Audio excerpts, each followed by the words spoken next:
قصيدة بعنوان أنا المصري. أنا المصري الذي أحيا بكرامتي، أعيش على أرضها عالي الراس بعزتي. أبدا أبدا لم ولن تنحني يوما قامتي. اسألوا التاريخ عن وطني، حضارة لا في الشرق ولا في الغرب، والعالم يمدح دولتي.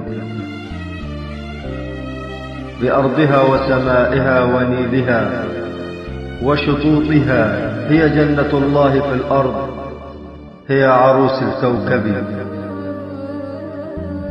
مصر الكنانة، مصر الكنانة في إيدينا أمانة، أرض الأنبياء والصحابة، وفيها يرفع الأذان بصوت الأزهر.